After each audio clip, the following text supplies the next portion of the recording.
जिस तरह से हम जैसे युवाओं को 2014 में झूठे वादे और सपने दिखा करके ये अंग्रेजों की औलादें आज सत्ता पे बैठ चुकी हैं। आज हम युवा जो है आवाज़ उठाते हैं सड़क से संसद तक, तो हमें लाठियों से और डंडों से और पुलिस की गोलियों की बौछारों से आज कुचला जाता है। कुछ युवा जो है अपने रोजगार के लिए आवाज़ उठाते हैं तो लाठी और डंडों से उनको लहूलुहान कर दिया जाता है।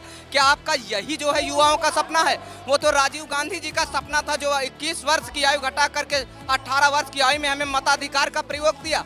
हम मत देते हैं, आपको सत्तासीन कर देते हैं, तब हम युवा सही होते हैं। जब हक की बात करते हैं आप लाठियों डंडों से मारेंगे, तो ये मापदंड नहीं चलेगा। मोदी जी, इस देश में बड़े बड़े सूरमा आए हैं, इस विश्व में बड़े बड़े सूरमा आए, सबकी तानाशाही नहीं चली। इस देश का युवा अब जाग चुका है।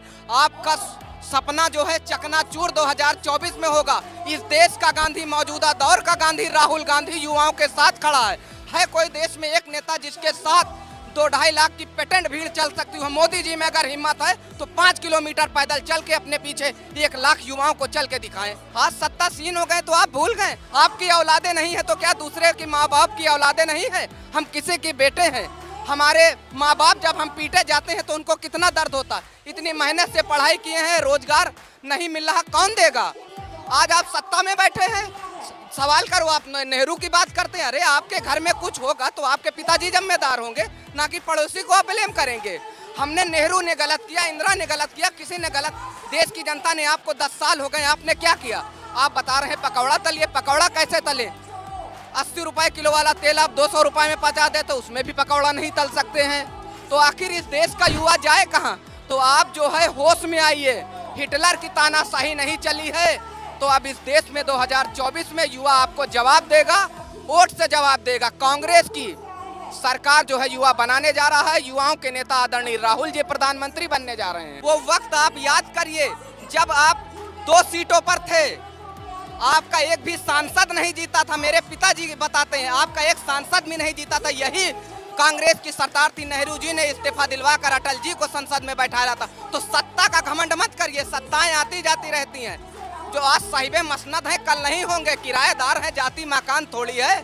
सभी का खून शामिल है हिंदुस्तान की मिट्टी में, किसी के बाप का हिंदुस्तान थोड़ी है।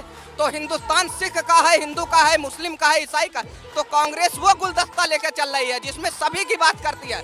आप भारत के संविधान को पढ़िए, वो कहता है हम भारत के नागरिक, बीजेपी कहती है हम भारत के हिंदू मुसलमान। तो सबसे बड़ा विरोधाभास यहीं से आता है। कांग्रेस की सरकार थी तो सभी लोग एक साथ चलते थे। आज हिंदू और मुसलमान में खाई पैदा। आज राशिद अंसारी, आपके पिताजी राशिद अंसारी को एक थप्पड़ मार दें तो वो थप्पड़ कब हिंदू मुसलमान में बदल जाता है। तो ये नुकसान किया है सामाजिक ताना बाना में। आज हम आप जो है होली में बैठ के खा नहीं सकते, तो ये सामाजिक सौहार्द बिखाड़ा गया है। तो मोदी जी, आपके पास औलादे नहीं है तो दूसरों की औलादों का दर्द समझिए। आप अपनी माँ के लिए प्रेम दिखाते हैं तो मेरी माँ भी मुझसे प्रेम करती है। आप लाठियों से जब पूछते तो उस माँ की जब आह निकलती है तो माँ की आह बेकार नहीं जाती, क्योंकि माँ के आंसुओं का कोई मजहब नहीं होता है मेरे दोस्त। माँ तो माँ होती है। रोहित की माँ हो, राशिद की माँ हो, अखलाक की माँ हो, कमलेश की माँ हो, योगेश की माँ हो। माँ के आंसुओं का मजहब नहीं होता है। तानाशाही हो रही है देश। तानाशाही, बिल्कुल पूरी तरह से तानाशाही। मेरे मित्र, आप बताओ, हम अपनी आवाज उठाते हैं तो क्या पुलिस की बौछारों से, गोली डंडे से आप हमें मारेंगे? हमने आपको वोट देकर जिताया है। जरूरी नहीं है कि हम आपके सारे विचारों का समर्थन करें।